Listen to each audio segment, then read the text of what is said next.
혼자일 수 없다면 나아갈 수 없다. 프리드리히 니체 지음, 기묵 편역, 출판사 포레스트 북스.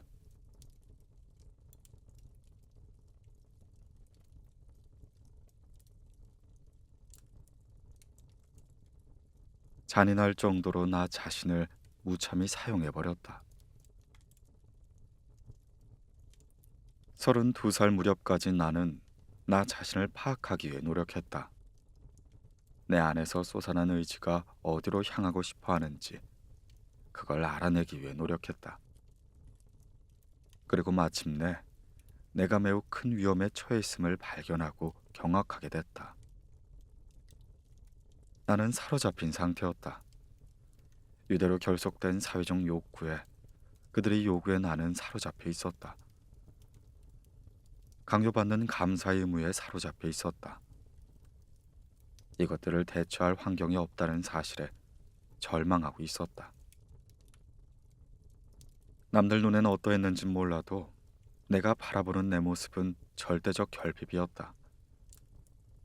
그때 나는 무엇을 하고 있었나? 그토록 선망하던 문헌학과 교수직을 자랑스러워하고 있었다. 교수라는 지위에 구속되어 있는 나를 보았다. 그 자리에 어떻게 벗어나야 할지 몰라 지쳐버렸고 완전히 소모되었고 끔찍하게 이용당했다. 잔인할 정도로 나 자신을 무참히 사용해버렸다. 같은 시기에 나는 본능이 원하는 걸 파악하기 위해 노력했다. 나의 삶을 정당하고 싶었다. 나는 인생이 무서웠다. 내 손으로 이룩한 애매하면서도 허위로 그득한 결과물을 당연한 것으로, 당연한 보상으로 정당화시키고 싶지 않았다. 나의 삶이 옳았음을 선언하기 위해 나는 디오니소스적이라는 공식, 열광적으로 도취된 삶, 죄버린 삶을 꿈꿔야 한다는 걸 발견했다.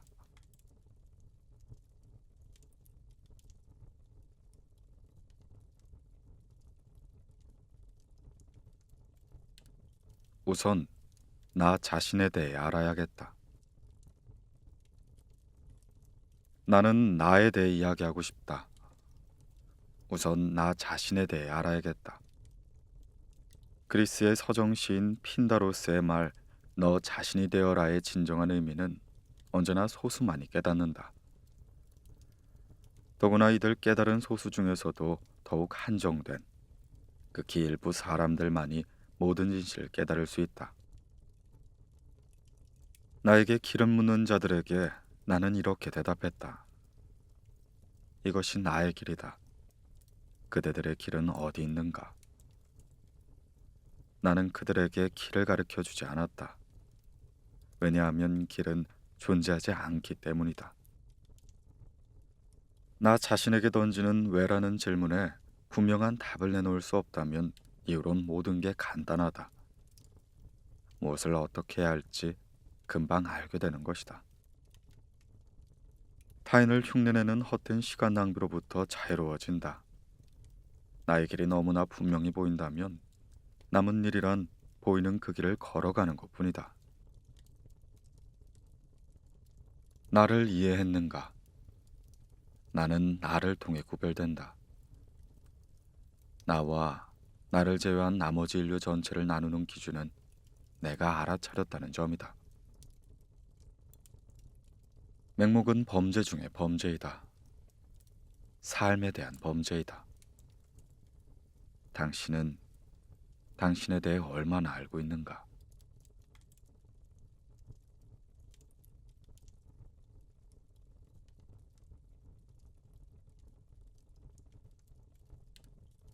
혼자일 수 없다면 나아갈 수 없다.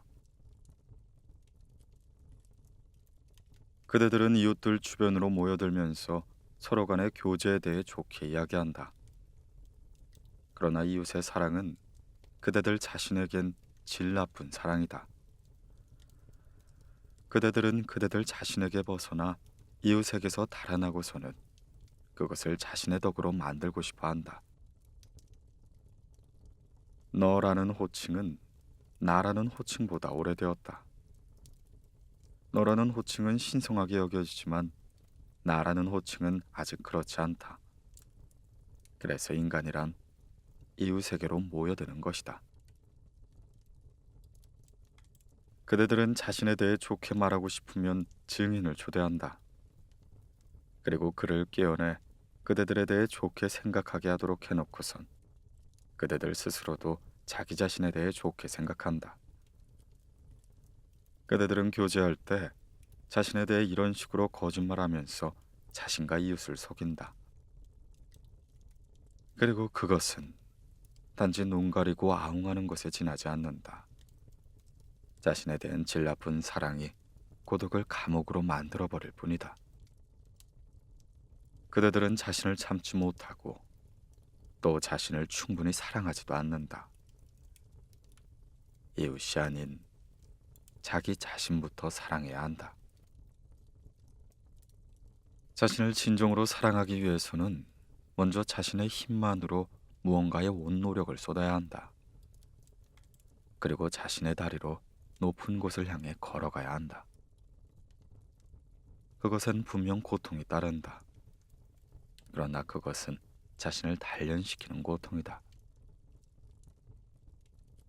혼자일 수 없다면 나아갈 수 없다. 이 세상 모든 것을 다 준다고 해도 한 걸음, 단 한 걸음도 타협하지 말라.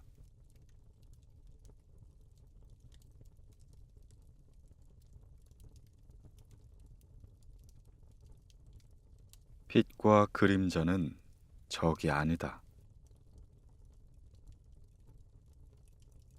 나의 친애하는 그림자여, 내가 너를 얼마나 무례하게 대했는지 이제야 깨달았다. 그동안 내가 너를 얼마나 기쁘게 생각했는지, 얼마나 감사했는지 단 한마디도 하지 못했지만 빛을 사랑하는 만큼 나는 그대를 사랑하고 있다. 얼굴에 아름다운 미소가 떠오르듯 언어의 간결함이 전해지듯 성격의 선량함과 견고함이 존재하려면 그림자가 있어야 한다. 빛과 그림자는 적이 아니다. 빛과 그림자는 늘 정답게 손을 잡고 있다. 빛이 사라질 때 그림자도 어디론가 슬며시 사라지는 것은 빛을 따라가는 것이다.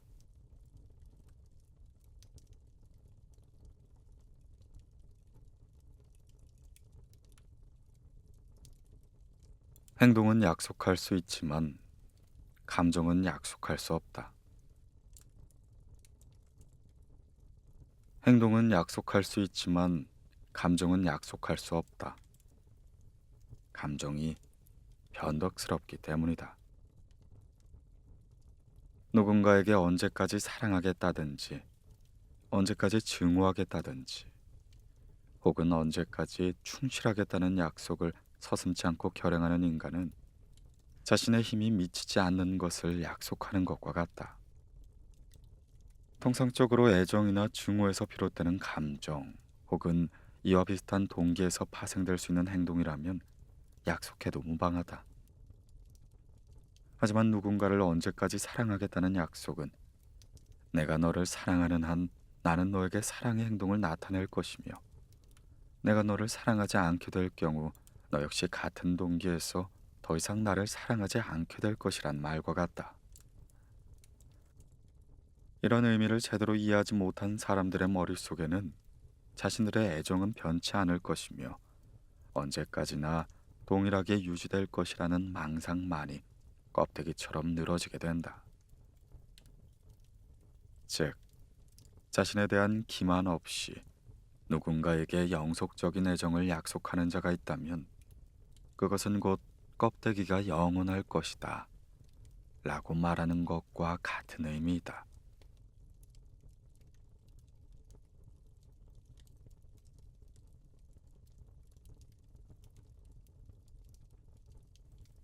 대중문화는 노예제도의 결과물이다. 새로운 신념에 매혹된 적이 없는 자, 아직도 처음 걸려든 그 신념의 그물에 언제까지나 매달리려고 하는 인간은 어떤 말 못한 사정이 있든 간에 변할 수 없는 그의 신념으로 말미암아 뒤처진 문화의 대표자가 되곤 한다. 이런 부류의 인간은 낯설고 어리석으며 가르치는 것이 불가능하고 영원한 비방자로 남는다. 이들은 자신의 뒤떨어진 관념을 강요하고자 갖가지 수단을 동원하는 무법자가 되기 쉽다. 그들은 다른 의견이 자신 주변에 떠돈다는 사실을 받아들이려 하지 않는다. 사람들은 예술가에게 넌지시 충고한다. 내가 듣고 싶은 음악은 좀 더 가볍고 경박한 음악이지 숭고한 걸작이 아니다. 내가 요구하는 문학은 원숭이도 이해할 수 있는 전원시나 익살맞은 풍자시이다. 만약 우리 시대에 뭔가 색다른 작품이 필요하다면 고전 작가의 가장 유명한 작품을 복사해서 돌려보면 된다라고. 사람들은 이따금 문화와 너무 동떨어진 생활에 두려움을 느끼곤 한다. 그들은 부족해진 감동을 채우기 위해 돈만 내면 언제든지 그 진절머리가 나는 이기적인 감동을 제공하는 극장과 연주회장을 찾는다. 또 그럴듯한 조각상이 세워진 광장에서 작품의 의미보단 전시를 주최한 협회 이름으로 만족을 느낀다. 어떤 예술적인 협회를 조직하는 사람들은 자신들의 감수성을 세상에 관철시키려고 안달나 있다. 그들은 예술과 예술가에 대한 심판관이 되고 싶어 한다. 그리고 자신들이 소화해내지 못한 엄격하고 고상하며 양심적인 교육에 대한 무관심을 조장하려 한다. 예술을 성장시킬 수 있는 넓고 깊고 비옥한 토지를 만들어내려면 소수를 위해 희생되는 엄청난 숫자의 다수가 필연이다. 이 다수는 개인적인 욕구를 봉합당한 채 필요한 삶의 노예로 종속되어야만 한다. 그리고 그 대가로 소수의 특권 계급은 다수의 희생이 제공한 삶에서의 해방을 자양분 삼아 실존이라는 투쟁만으론 절대 도달할 수 없는 새로운 욕구의 세계를 생산해냄으로써 희생된 다수를 만족시켜야 할 의무를 지니게 된다. 그리고 바로 이것이 소수의 예술가들로 쌓아올린 대중문화의 본질이다. 대중문화는 노예제도의 결과물이다. 잔인하게 들릴지 모르겠지만 이해해야 한다. 문화는 프로메테우스라는 후원자의 간을 갉아먹는 독수리인 것이다.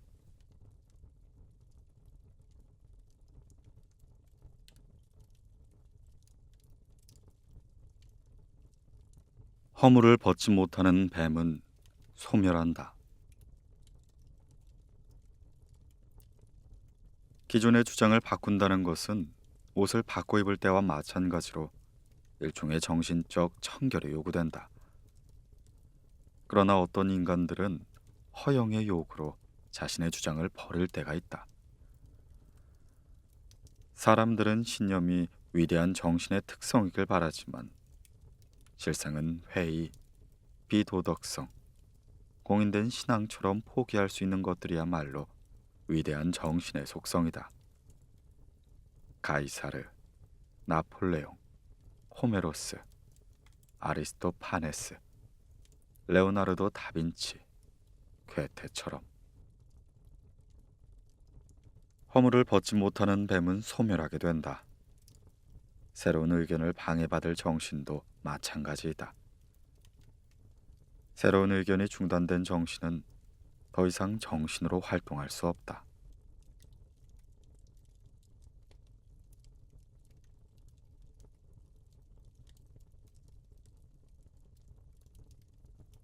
하루의 3분의 1을 자신을 위해 사용할 수 없다면,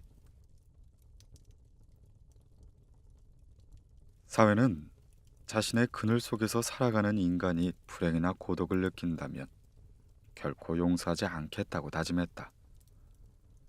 그래서 우리는 고독을 떠올릴 때마다 죄를 짓는 것처럼 불안해하는 것이다. 서쪽으로 갈수록 현대인의 초조가 점점 심해지고 있다.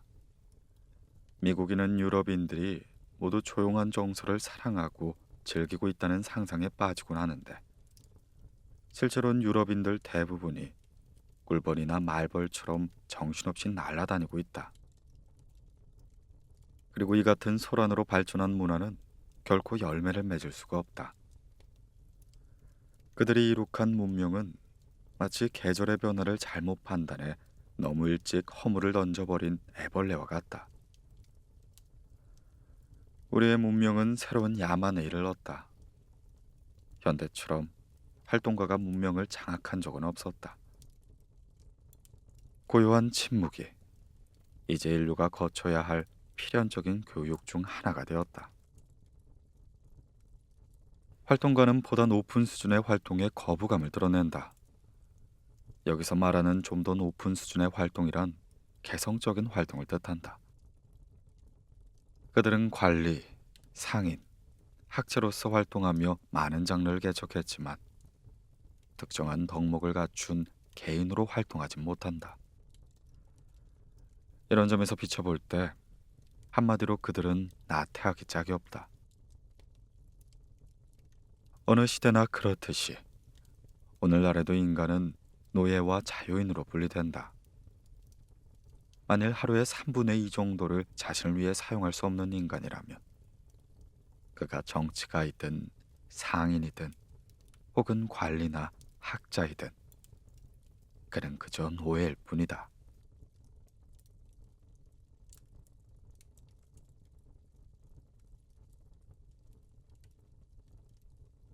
자신을 이기지 못한 기나긴 삶에 무슨 가치가 있겠는가?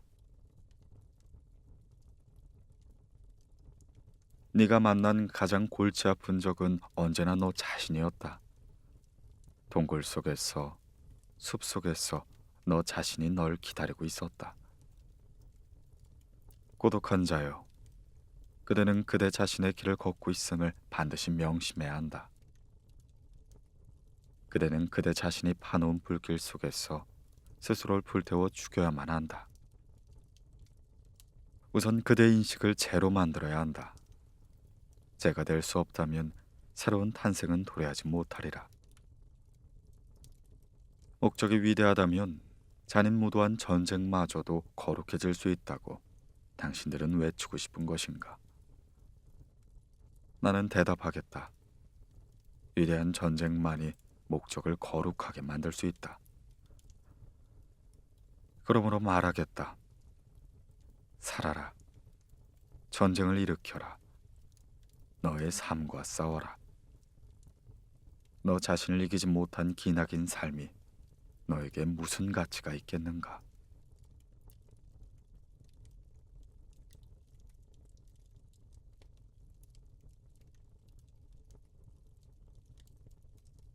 아모르 파티, 운명의.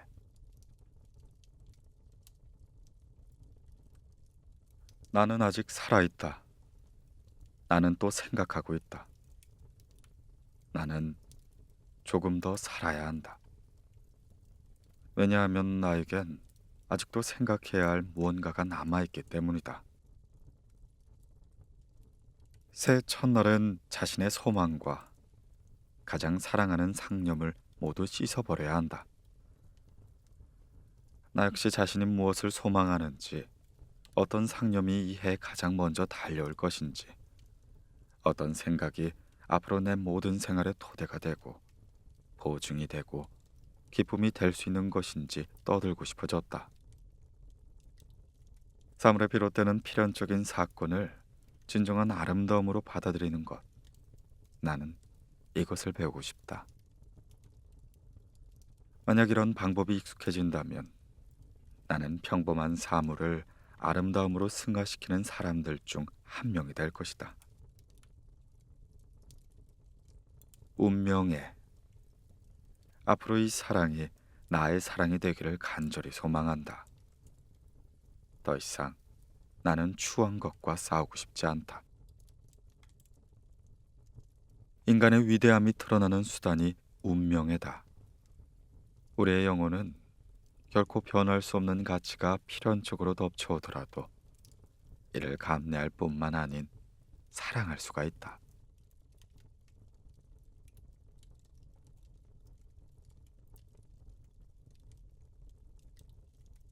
오직 혼자 이 길을 걸어야 한다.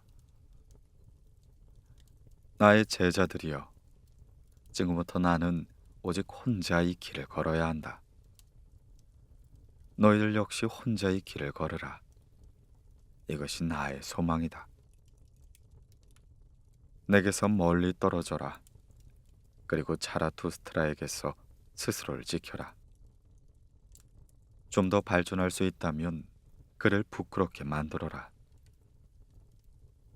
아마도 그는 너희들을 기만하면서 자신의 위안을 느꼈던 모양이다. 인식에 매몰된 인간은 그적을 사랑할 뿐만 아니라 친구마저 증오할 수 있어야 한다. 언제까지나 제자로 머문다고 해서 스승을 기쁘게 할 수는 없다.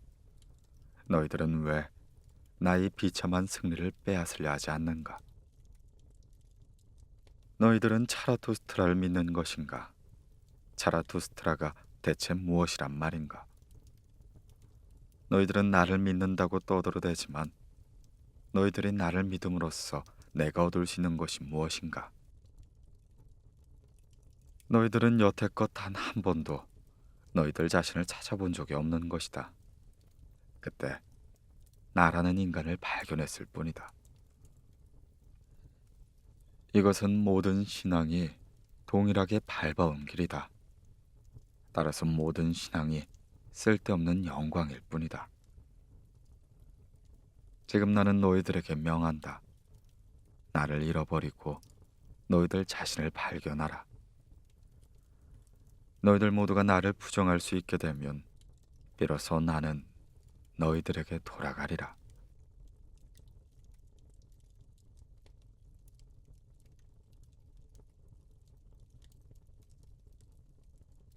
낙태와 사자, 그리고 어린아이.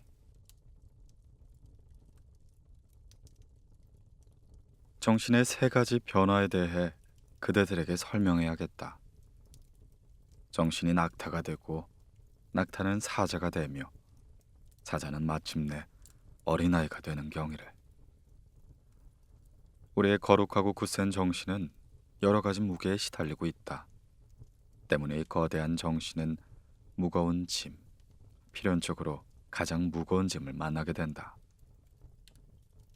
우리의 거대한 정신이 대체 무엇을 무거워한다는 말인가?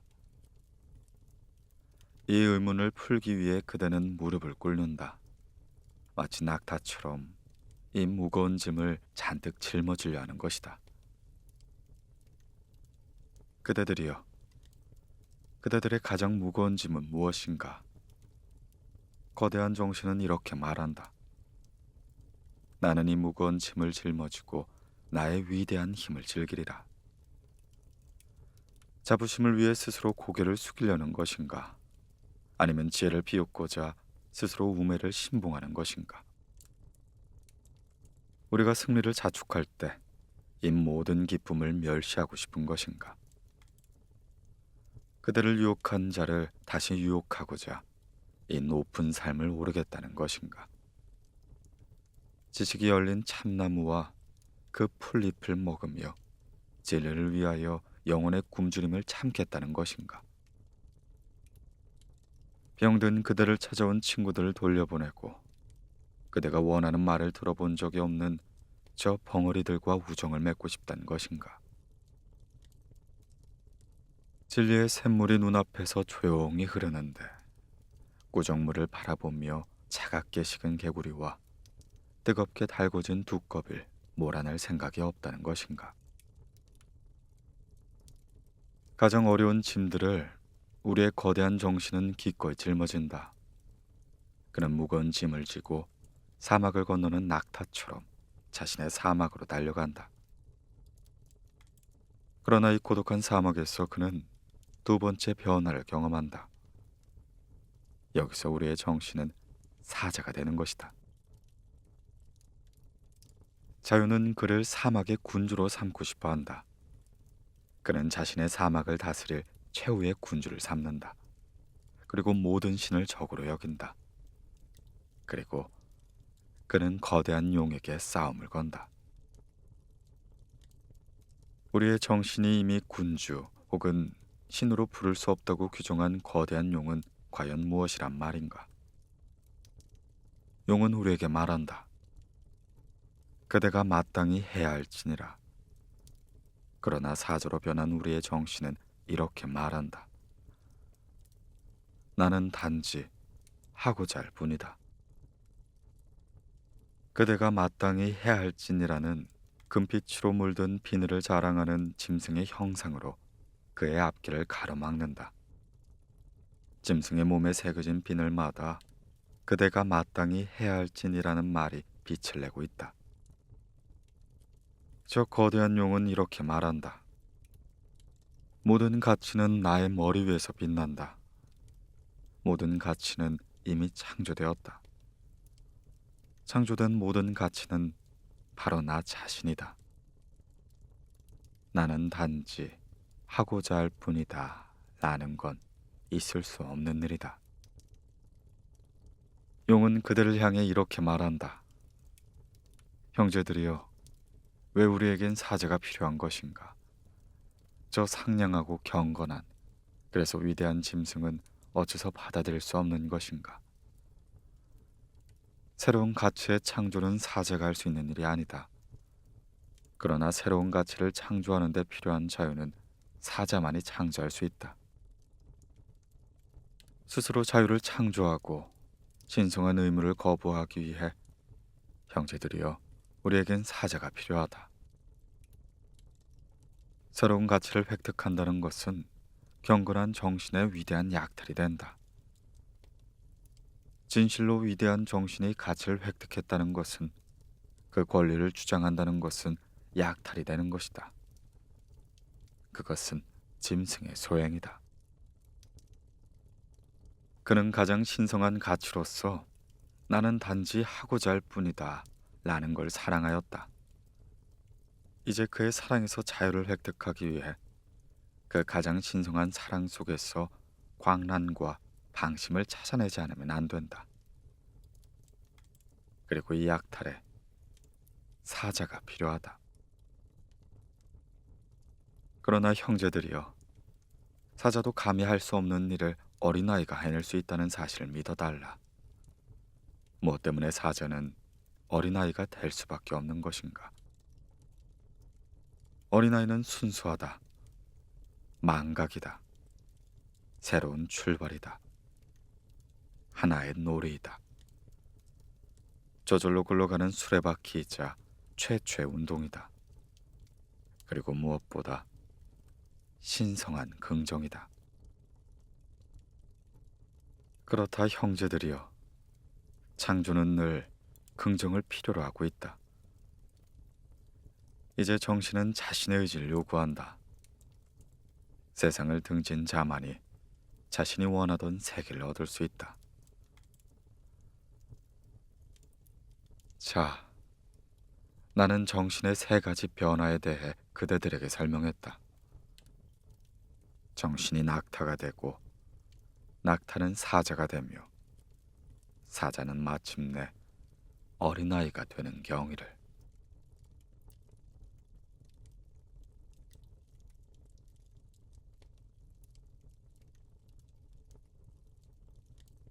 자유로운 인간은 전사다. 자유란 무엇인가? 책임에 대한 의지, 분리에 필요한 거리, 노고와 난관과 궁핍에 대한 무관심, 삶에 대한 냉담, 눈앞의 문제를 해결하기 위해 자신을 포함한 타인들을 언제든 희생시킬 수 있는 무정함. 그것이 자유이다.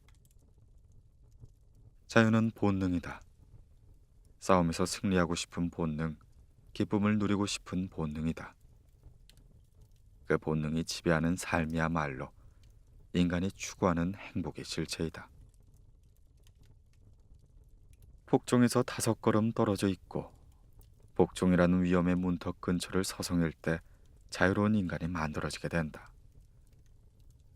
자유로워진 인간은, 그리고 자유로워진 정신은 짓밟기 위해 일어선다. 자유로운 인간은 전사다. 누구든 자유롭고 싶다면 자기 자신부터 자유롭게 내버려둬야 한다. 모든 것이 그대의 자유다. 그대가 어떤 일을 할 수 있는 것은 그대가 원하기 때문이다.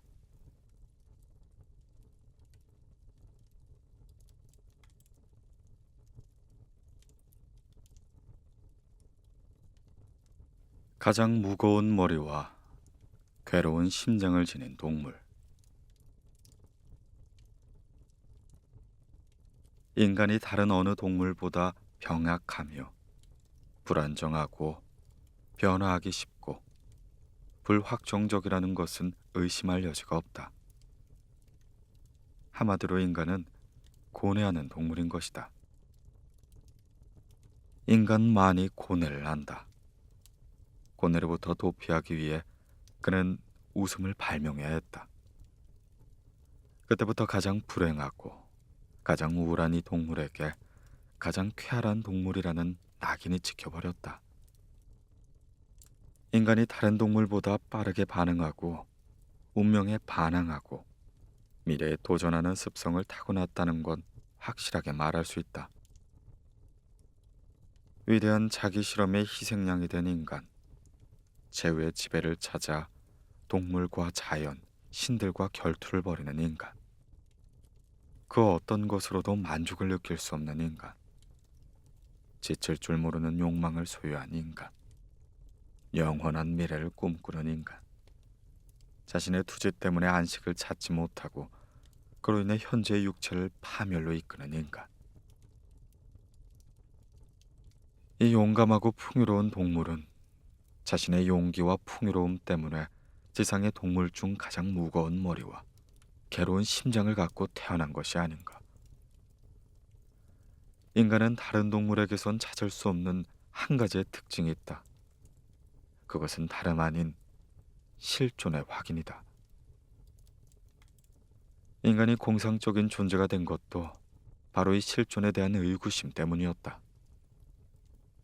인간은 수시로 자신이 왜 존재해야 하는지 확인하고 싶어 한다. 인간은 상대적으로 관찰했을 때 가장 어긋난 짐승이며 가장 병적인 짐승이며 본능적으로부터 가장 멀리 이탈한 짐승이다. 허나 그리하여 가장 흥미있는 짐승이기도 하다.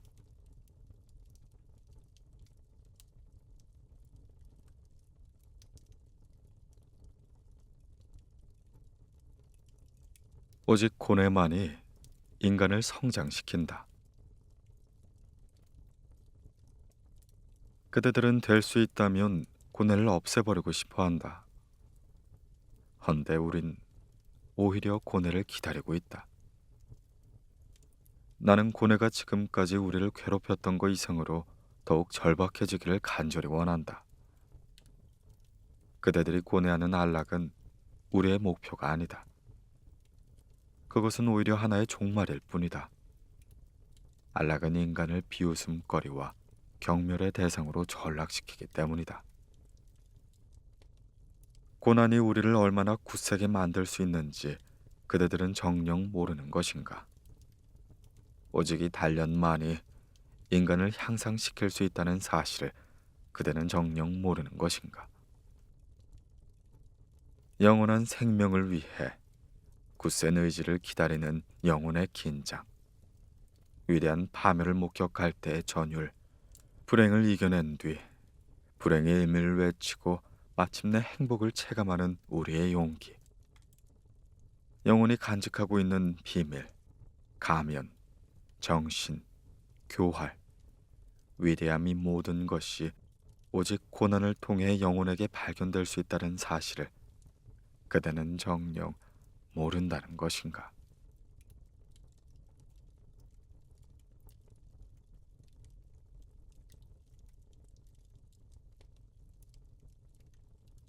죽음이 인생보다 진짜에 가깝다면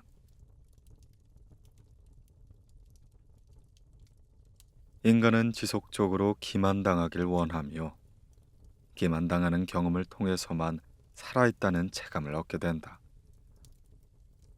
기만, 속임수, 이 모든 거짓의 소산들, 즉 가공된 환상이야말로 인간의 조건이자 인간의 조건처럼 대접받고 있다. 인생은 인생을 속여야 하고 또한 인생은 인생으로부터 속아 넘어간다. 그것이 인생의 조건이다. 깨달음이라는 단어를 인간이 사용하고 있다는 현실, 깨달음이라는 단어를 사용할 능력과 권리가 자신들에게 있다는 믿음, 이러한 믿음과 이러한 현실이야말로 인생에 농락하는 기만이며 환상이 된다. 나는 기만당하고 싶지 않다. 다른 선택의 여지가 없다. 기만하는 자가 나 자신이더라도 용서할 수 없다. 쓸모없을 수도 있고 심지어 치명적인 위험이 될 수 있음에도 불구하고 어떠한 희생을 치르고서라도 진리를 추구하겠다는 다짐, 오직 진리만을 최고의 가치로 삼겠다는 결심, 자기 자신을 해치거나 망가뜨릴 수 있고 그만큼 치명적인 손상이 가해지더라도 나는 인간을 절대로 기만하지 않겠다. 이것은 진리가 드러내는 의지이자 신념이며 인간다움을 증명해주는 유일한 확신이 된다. 그러한 의지 속에 마침내 태어나는 깨달음은 인간을 인간답게 만들어준다. 인간이 인간답게 지속되는 것이 인생이며 그것은 도덕 그 자체가 된다. 기만당하지 않겠다는 의지, 자신의 인생을 속이지 않겠다는 의지, 진리를 향한 의지, 결말을 두려워하지 않는 도덕적인 의지, 그리고 어떤 일이 있어도 진실과 동행하겠다는 의지를 발생시키는 전제에 대한 확신. 확신에 찬 당당함이 만들어내는 새로운 인생을 향한 의지를 거부할 권한이 인간에겐 없다. 이는 거부해서는 안 될 인생의 조건이기 때문이다. 오염된 현실을 거부하려는 이 아름다운 의지는 진실로 둔갑되어 인생을 기만하는 거짓 조건들이 보기엔 삶을 거부하려는 비겁한 의지처럼 보인다. 진실을 되찾으려는 숭고한 의지가 인생에 반대하고 인간에게 반대하는 적대심으로 그리하여 삶을 파괴하는 죽음에 대한 의지로 해석되고 있다. 그렇다면 좋다. 차라리 죽음을 향해 나아가겠다. 죽음이 인생보다 진짜에 가깝다면 죽음이야말로 살아가겠다는 의지가 아닌가.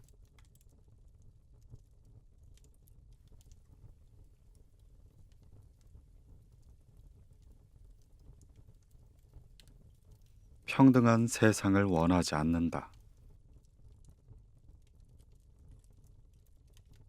인간은 자기 자신이라는 개인 외에는 다른 목적이 없다. 인간의 의도와 행위는 지극히 자기중심적이다. 인간은 타인의 자유를 원하지 않는다. 평등한 세상도 원하지 않는다. 오직 세상과 타인에게 자신의 지배력을 행사하고 싶어 할 뿐이다.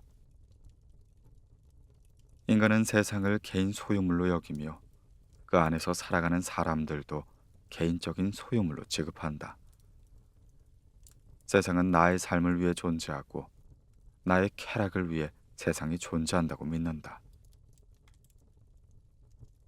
인간이 그 어떤 관념에도 인간보다 더 높은 본질에도 복종하지 않는다면, 인간이 인류를 위해 더 이상 봉사하지 않게 된다면, 인간이 오직 자기 자신만을 위해 봉사하는 삶을 살아가게 된다면, 인간은 행위와 존재에서만이 아니라 의식에서도 유일자가 될 것이다. 말 그대로 유일자가 될 것이다. 아무것도 남겨두지 않는, 아무런 의미도 없는 유일자가 될 것이다.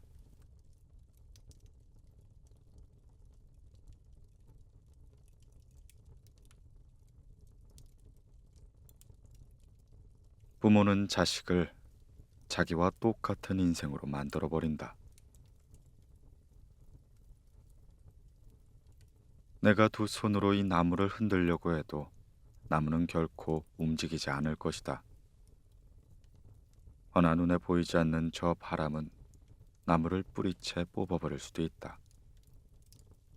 그리고 우리 또한 저 나무처럼 보이지 않는 힘에 뽑혀버리는 수가 있다. 부모는 자신도 모르는 사이 자식을 자기와 똑같은 인생으로 만들어버린다. 이것을 가리켜 그들은 교육이라고 부른다. 어머니는 갓 태어난 아기를 독립된 인생으로 인정하지 않는다. 그녀는 이 갓난 아기를 가장 귀중한 보석처럼 생각하는 것이다.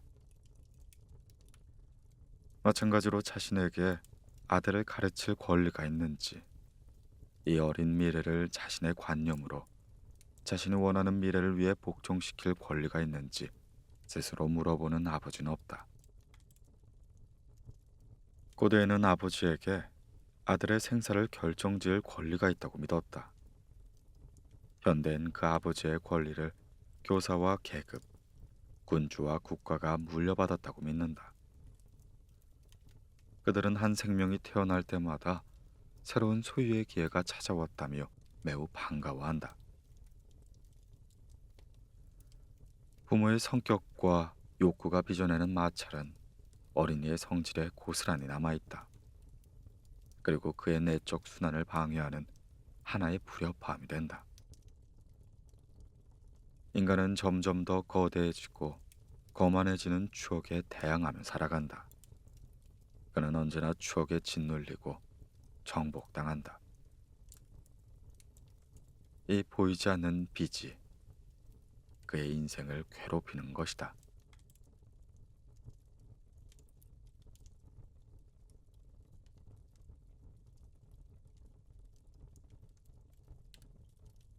사람은 스스로 시련을 택해야 할 때가 있다. 고통에는 쾌락과 동일한 분량의 지혜가 담겨 있다. 고통은 쾌락과 마찬가지로 종종 유지에 필요한 가장 큰 원동력이 된다. 만일 고통에 이런 성질이 없었다면 예전에 그 모습을 감춰버렸을 것이다. 고통이 고통을 준다는 것은 고통을 반론하는 증거가 될 수 없다. 그것은 다만 고통의 본질일 뿐이다. 나는 고통에서 벗어나기 위해 돛을 감아라라고 부르짖는 선장의 명령에 당혹감을 느낀다. 고통과 마주선 인간은 오히려 선장의 명령을 어기고 돛을 활짝 펴는 연습을 반복해야 한다. 그렇지 않으면 곧바로 저 거대한 파도가 그들을 삼켜버리게 될 테니까. 우리는 최소한의 에너지로 생활을 유지하는 방법도 배워야 한다. 어디선가 고통이 다가오는 것이 느껴지면 그때부터 자신의 에너지를 조금씩 감소시켜야 한다. 자, 삶의 폭풍이 그대를 향해 다가오고 있다. 그리고 우리는 이 폭풍을 헤쳐나가기 위해 짐을 줄여야만 한다. 어떤 사람은 고통에서 환희를 맛보기도 한다. 그들은 폭풍이 밀려오는 구름 너머를 사랑하는 자들이다. 배가 뒤흔들릴 때마다 그들은 행복한 표정을 짓는다. 그렇다. 그들은 고통 속에서의 행복을 찾아낸 것이다. 인생에서 최고의 기쁨을 수확하는 비결. 그것은 삶이 안고 있는 고통에 스스로를 노출시키는 것이다. 그대들의 도시를 베수비오 화산의 산 허리에 건설하라. 그대들의 배를 아무도 알지 못하는 바다 한가운데 띄워라. 그대들의 벗을, 그리고 그대 자신과의 영속적인 투쟁에 헌신하라. 그대들, 인식하는 자요. 지배하고 소유할 수 없다면 약탈과 정복을 일삼는 자가 되어라. 겁을 집어먹은 사슴처럼 숲속에 숨는 것으로 만족하던 시대는 머지않아 사라진다. 사람은 스스로 실현을 택해야 할 때가 있다. 그가 독립된 정신의 소유자라면 그 시기를 놓쳐서는 안 된다. 실현을 회피해서도 안 되며 이 위험한 노래를 그대는 즐길 줄 알아야 한다.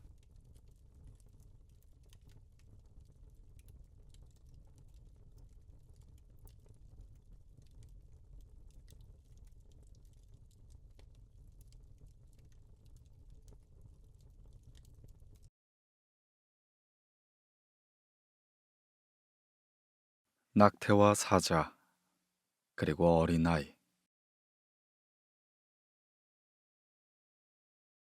정신의 세 가지 변화에 대해 그대들에게 설명해야겠다. 정신이 낙타가 되고 낙타는 사자가 되며 사자는 마침내 어린아이가 되는 경위를. 우리의 거룩하고 굳센 정신은 여러 가지 무게에 시달리고 있다. 때문에 이 거대한 정신은 무거운 짐, 필연적으로 가장 무거운 짐을 만나게 된다. 우리의 거대한 정신이 대체 무엇을 무거워한다는 말인가? 이 의문을 풀기 위해 그대는 무릎을 꿇는다. 마치 낙타처럼 이 무거운 짐을 잔뜩 짊어지려 하는 것이다. 그대들이여, 그대들의 가장 무거운 짐은 무엇인가? 거대한 정신은 이렇게 말한다. 나는 이 무거운 짐을 짊어지고 나의 위대한 힘을 즐기리라. 자부심을 위해 스스로 고개를 숙이려는 것인가? 아니면 지혜를 비웃고자 스스로 우매를 신봉하는 것인가? 우리가 승리를 자축할 때 이 모든 기쁨을 멸시하고 싶은 것인가? 그대를 유혹한 자를 다시 유혹하고자 이 높은 삶을 오르겠다는 것인가? 지식이 열린 참나무와 그 풀잎을 먹으며 진리를 위하여 영혼의 굶주림을 참겠다는 것인가? 병든 그대를 찾아온 친구들을 돌려보내고 그대가 원하는 말을 들어본 적이 없는 저 벙어리들과 우정을 맺고 싶다는 것인가? 진리의 샘물이 눈앞에서 조용히 흐르는데 꾸정물을 바라보며 차갑게 식은 개구리와 뜨겁게 달궈진 두꺼비를 몰아낼 생각이 없다는 것인가? 가장 어려운 짐들을 우리의 거대한 정신은 기꺼이 짊어진다. 그는 무거운 짐을 지고 사막을 건너는 낙타처럼 자신의 사막으로 달려간다. 그러나 이 고독한 사막에서 그는 두 번째 변화를 경험한다. 여기서 우리의 정신은 사자가 되는 것이다. 자유는 그를 사막의 군주로 삼고 싶어 한다. 그는 자신의 사막을 다스릴 최후의 군주를 삼는다. 그리고 모든 신을 적으로 여긴다. 그리고 그는 거대한 용에게 싸움을 건다. 우리의 정신이 이미 군주 혹은 신으로 부를 수 없다고 규정한 거대한 용은 과연 무엇이란 말인가?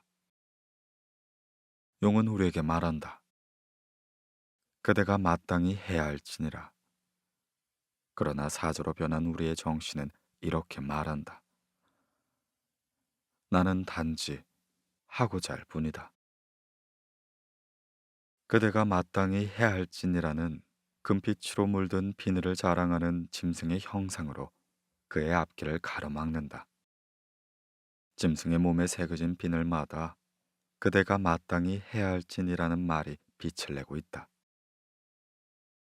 저 거대한 용은 이렇게 말한다. 모든 가치는 나의 머리 위에서 빛난다. 모든 가치는 이미 창조되었다. 창조된 모든 가치는 바로 나 자신이다. 나는 단지 하고자 할 뿐이다 라는 건 있을 수 없는 일이다. 용은 그들을 향해 이렇게 말한다. 형제들이여, 왜 우리에겐 사자가 필요한 것인가? 저 상냥하고 경건한, 그래서 위대한 짐승은 어째서 받아들일 수 없는 것인가? 새로운 가치의 창조는 사자가 할 수 있는 일이 아니다. 그러나 새로운 가치를 창조하는 데 필요한 자유는 사자만이 창조할 수 있다. 스스로 자유를 창조하고 신성한 의무를 거부하기 위해 형제들이여 우리에겐 사자가 필요하다. 새로운 가치를 획득한다는 것은 경건한 정신의 위대한 약탈이 된다. 진실로 위대한 정신이 가치를 획득했다는 것은 그 권리를 주장한다는 것은 약탈이 되는 것이다. 그것은 짐승의 소행이다. 그는 가장 신성한 가치로서 나는 단지 하고자 할 뿐이다 라는 걸 사랑하였다. 이제 그의 사랑에서 자유를 획득하기 위해 그 가장 신성한 사랑 속에서 광란과 방심을 찾아내지 않으면 안 된다. 그리고 이 약탈에 사자가 필요하다. 그러나 형제들이여, 사자도 감히 할 수 없는 일을 어린아이가 해낼 수 있다는 사실을 믿어달라. 무엇 때문에 사자는 어린아이가 될 수밖에 없는 것인가? 어린아이는 순수하다, 망각이다, 새로운 출발이다, 하나의 놀이이다. 저절로 굴러가는 수레바퀴이자 최초의 운동이다. 그리고 무엇보다 신성한 긍정이다. 그렇다 형제들이여, 창조는 늘 긍정을 필요로 하고 있다. 이제 정신은 자신의 의지를 요구한다. 세상을 등진 자만이 자신이 원하던 세계를 얻을 수 있다. 자, 나는 정신의 세 가지 변화에 대해 그대들에게 설명했다. 정신이 낙타가 되고, 낙타는 사자가 되며, 사자는 마침내 어린아이가 되는 경위를.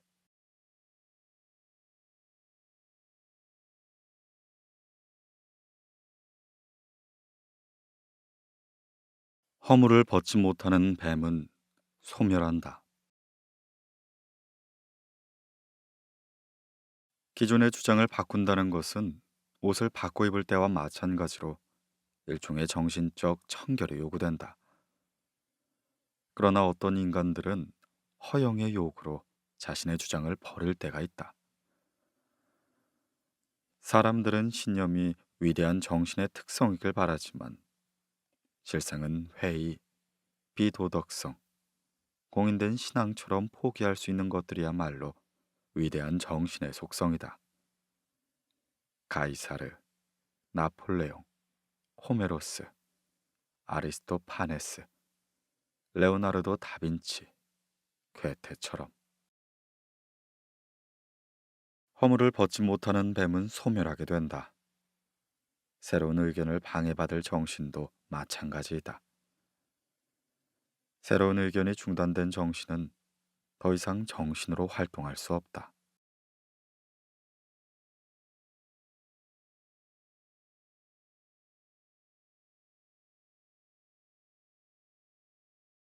하루의 3분의 1을 자신을 위해 사용할 수 없다면, 사회는 자신의 그늘 속에서 살아가는 인간이 불행이나 고독을 느낀다면 결코 용서하지 않겠다고 다짐했다. 그래서 우리는 고독을 떠올릴 때마다 죄를 짓는 것처럼 불안해하는 것이다. 서쪽으로 갈수록 현대인의 초조가 점점 심해지고 있다. 미국인은 유럽인들이 모두 조용한 정서를 사랑하고 즐기고 있다는 상상에 빠지곤 하는데, 실제로는 유럽인들 대부분이 꿀벌이나 말벌처럼 정신없이 날아다니고 있다. 그리고 이 같은 소란으로 발전한 문화는 결코 열매를 맺을 수가 없다.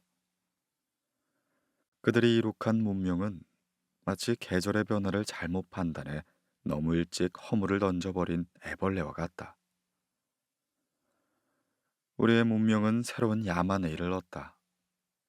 현대처럼 활동가가 문명을 장악한 적은 없었다.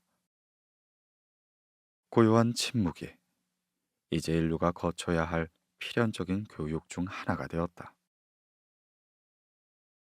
활동가는 보다 높은 수준의 활동에 거부감을 드러낸다.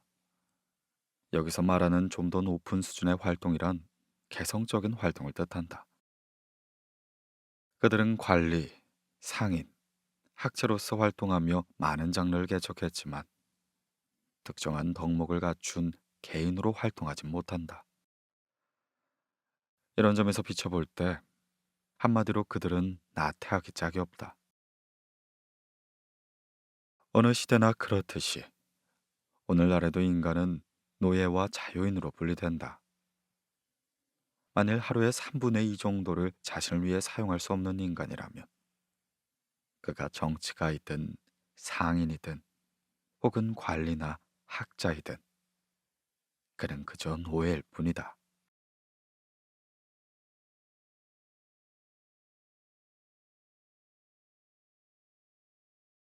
대중문화는 노예제도의 결과물이다. 새로운 신념에 매혹된 적이 없는 자, 아직도 처음 걸려든 그 신념의 그물에 언제까지나 매달리려고 하는 인간은 어떤 말 못한 사정이 있든 간에 변할 수 없는 그의 신념으로 말미암아 뒤처진 문화의 대표자가 되곤 한다.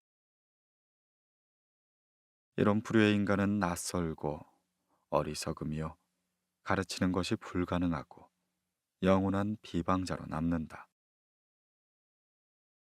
이들은 자신의 뒤떨어진 관념을 강요하고자 갖가지 수단을 동원하는 무법자가 되기 쉽다. 그들은 다른 의견이 자신 주변에 떠돈다는 사실을 받아들이려 하지 않는다. 사람들은 예술가에게 넌지시 충고한다. 내가 듣고 싶은 음악은 좀 더 가볍고 경박한 음악이지 숭고한 걸작이 아니다.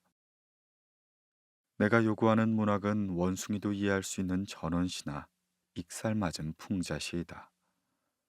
만약 우리 시대에 뭔가 색다른 작품이 필요하다면 고전 작가의 가장 유명한 작품을 복사해서 돌려보면 된다라고. 사람들은 이따금 문화와 너무 동떨어진 생활에 두려움을 느끼곤 한다. 그들은 부족해진 감동을 채우기 위해 돈만 내면 언제든지 그 진절머리가 나는 이기적인 감동을 제공하는 극장과 연주회장을 찾는다. 또 그럴듯한 조각상이 세워진 광장에서 작품의 의미보단 전시를 주최한 협회 이름으로 만족을 느낀다. 어떤 예술적인 협회를 조직하는 사람들은 자신들의 감수성을 세상에 관철시키려고 안달나 있다. 그들은 예술과 예술가에 대한 심판관이 되고 싶어 한다. 그리고 자신들이 소화해내지 못한 엄격하고 고상하며 양심적인 교육에 대한 무관심을 조장하려 한다. 예술을 성장시킬 수 있는 넓고 깊고 비옥한 토지를 만들어내려면 소수를 위해 희생되는 엄청난 숫자의 다수가 필연이다. 이 다수는 개인적인 욕구를 봉합당한 채 필요한 삶의 노예로 종속되어야만 한다. 그리고 그 대가로 소수의 특권 계급은 다수의 희생이 제공한 삶에서의 해방을 자양분 삼아 실존이라는 투쟁만으론 절대 도달할 수 없는 새로운 욕구의 세계를 생산해냄으로써 희생된 다수를 만족시켜야 할 의무를 지니게 된다. 그리고 바로 이것이 소수의 예술가들로 쌓아올린 대중문화의 본질이다.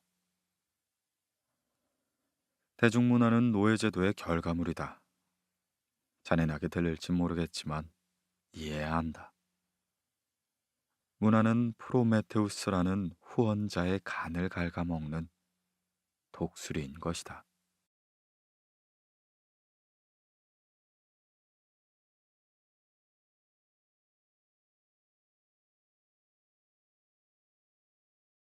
자유로운 인간은 전사다.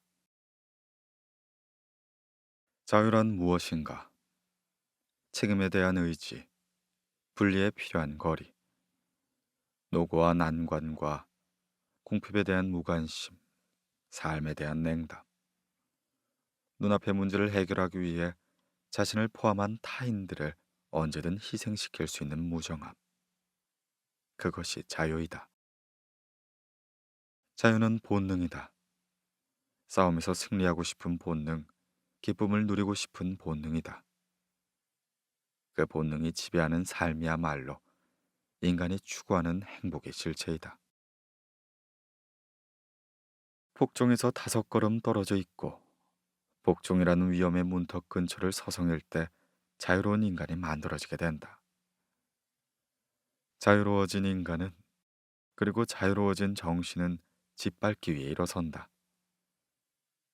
자유로운 인간은 전사다. 누구든 자유롭고 싶다면 자기 자신부터 자유롭게 내버려둬야 한다. 모든 것이 그대의 자유다. 그대가 어떤 일을 할 수 있는 것은 그대가 원하기 때문이다.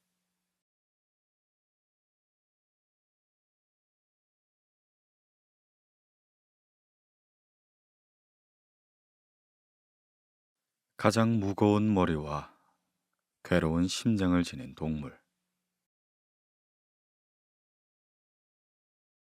인간이 다른 어느 동물보다 병약하며 불안정하고 변화하기 쉽고 불확정적이라는 것은 의심할 여지가 없다.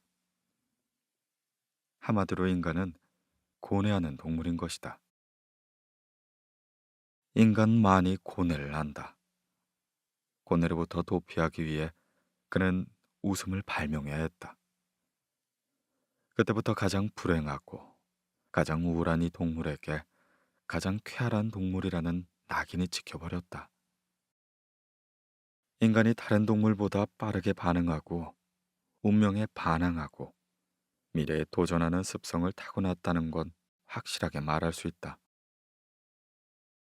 위대한 자기 실험의 희생양이 된 인간, 최후의 지배를 찾아 동물과 자연, 신들과 결투를 벌이는 인간, 그 어떤 것으로도 만족을 느낄 수 없는 인간, 지칠 줄 모르는 욕망을 소유한 인간, 영원한 미래를 꿈꾸는 인간, 자신의 투지 때문에 안식을 찾지 못하고 그로 인해 현재의 육체를 파멸로 이끄는 인간. 이 용감하고 풍요로운 동물은 자신의 용기와 풍요로움 때문에 지상의 동물 중 가장 무거운 머리와 괴로운 심장을 갖고 태어난 것이 아닌가. 인간은 다른 동물에게선 찾을 수 없는 한 가지의 특징이 있다. 그것은 다름 아닌 실존의 확인이다. 인간이 공상적인 존재가 된 것도 바로 이 실존에 대한 의구심 때문이었다. 인간은 수시로 자신이 왜 존재해야 하는지 확인하고 싶어 한다.